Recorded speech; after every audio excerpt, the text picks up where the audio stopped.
Hi, this is Rachel Greer, and I am super excited to have Leo Texeira on the phone with me today. And the cool thing about Leo, in my opinion, is I've known her for years, and she's just a person who always gets the job done, no matter how difficult or complicated it is. And so I'm excited to have her on to talk to you guys today about managing your projects for your PL products. So there's a lot of moving parts when you're importing items. There's working with the suppliers. There's different kinds of suppliers, right? There's your product supplier. There's your testing lab supplier. There's your shipment supplier, inspections. There's potentially packaging suppliers or labeling. And then when you get to the U.S., you may have other suppliers. So you've got a lot of moving parts. You've got a lot of people involved. You may have a sourcing agent. You may have consultants like us or a sourcing team like ours. And you've got the factory. You have just a ton of different moving parts. How do you keep track of all that? And today we have Leo on to talk about how she keeps track of the projects for Cascadia's own clients and some of her experiences, both at Amazon and at Hawaiian Airlines, keeping track of suppliers and keeping them in line. So welcome, Leo. Hi, thanks for having me.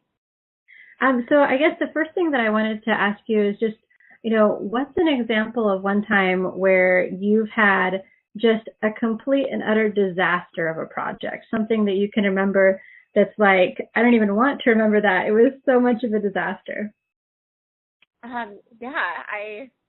It's definitely fresh in my memory, and I think whenever I do projects, I always think about the worst case scenario, so that anything that we do plan comes out the way that we want it to come out. So an example of that is, and I can kind of point to the major pitfalls of what we did incorrectly that came out to a disaster. So the one thing we did was we didn't take a look at the actual scope of the project to begin with. And so without understanding the scope and without all of the major players understanding that same scope, it can definitely to creep and become way out of anybody else's control, to where it's not manageable anymore. And so that was the first thing that definitely went wrong. Poor supplier management is another thing that we try to avoid. And now that we have a lot of really solid suppliers in place, like Rachel was saying, we have testing suppliers, we have factories and vendors, we have logistic partners, we have all kinds of different people that we work with. It's really important to manage that communication and to manage those suppliers to ensure that they understand what your goals are and that they're able to meet those goals. So one of the things that I thought was interesting about what you said was scope of project. So when you're setting up a project and you're trying to figure out, what you need to do, what the team needs to do, what tools do you use to kind of control that scope and make sure that everyone's on the same page? Yep, absolutely. So the tool that we use internally is called Basecamp. And the great thing about Basecamp is that it's a really organized project management tool that the entire project team's involved in. And so you can add all of your team members on there. You can add your third-party suppliers on there. You can add your clients on there. And that's really important to be organized in that tool.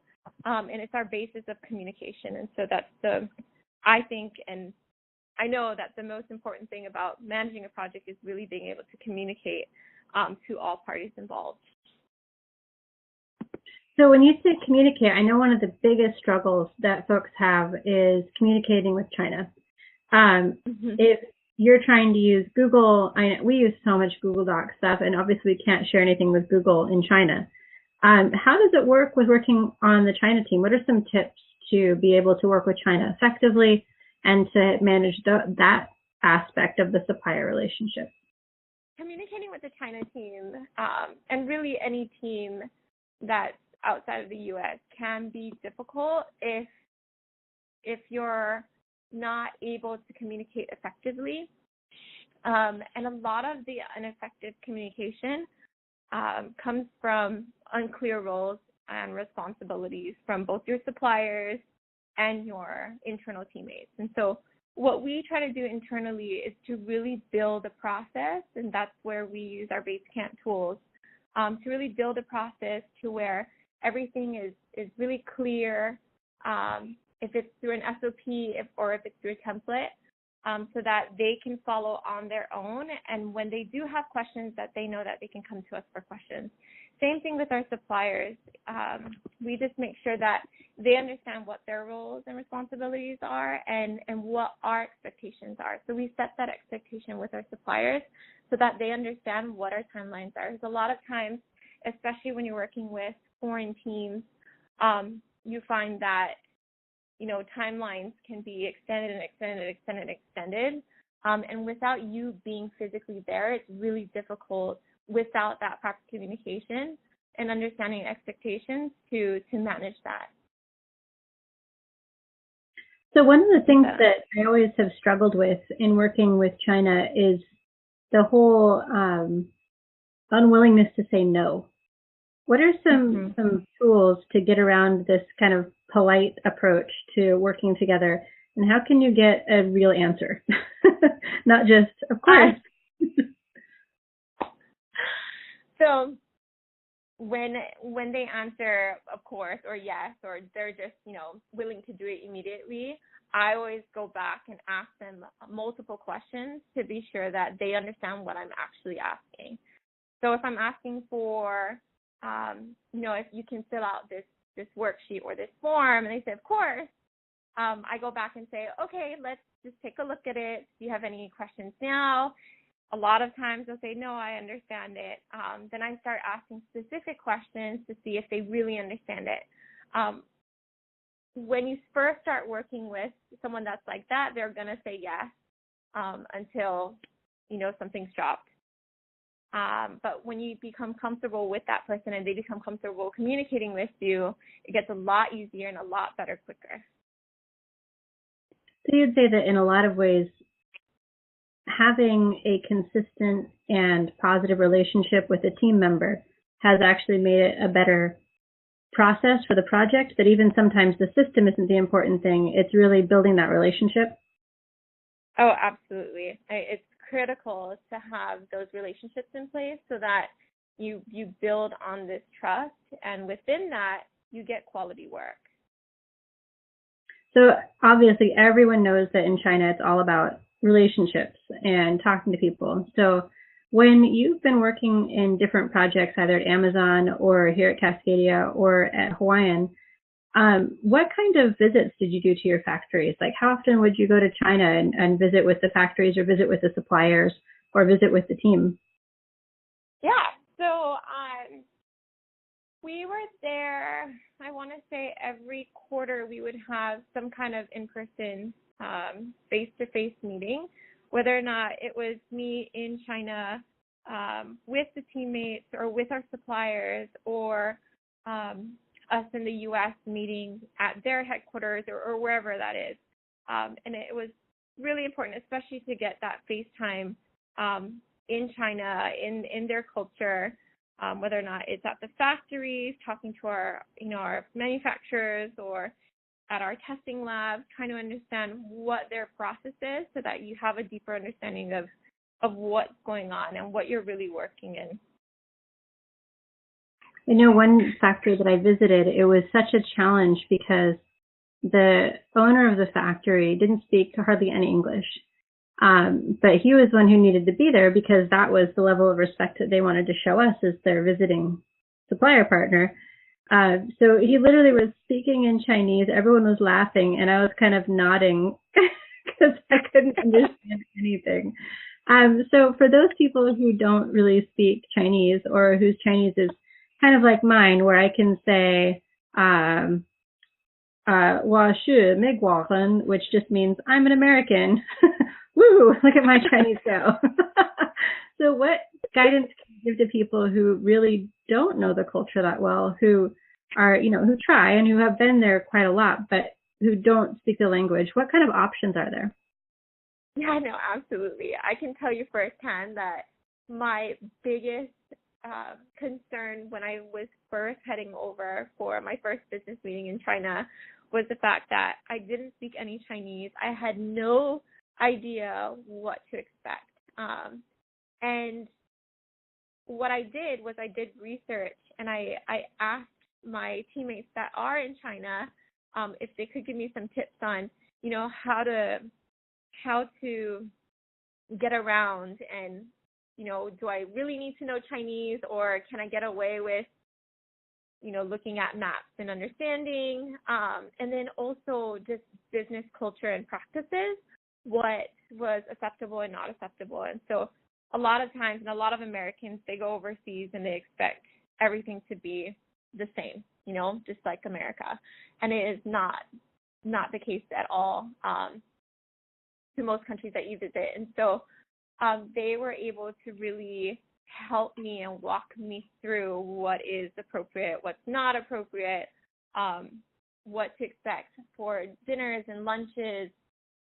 Is it going to be a long, drawn-out process, or is it going to be this short? Are you able to speak? Do you not speak? So it's I'd say just ask your colleagues, do some research, and understand really what you're getting into so that you represent yourself and your company well. That's awesome. I know the crazy thing, every single time I've been over there, I used to live in Europe, and I started taking a little bit of Chinese so I could go to Singapore and not feel stupid. But Chinese is hard, and understanding what happens in China, it's not easy. So a little bit of effort goes a long way.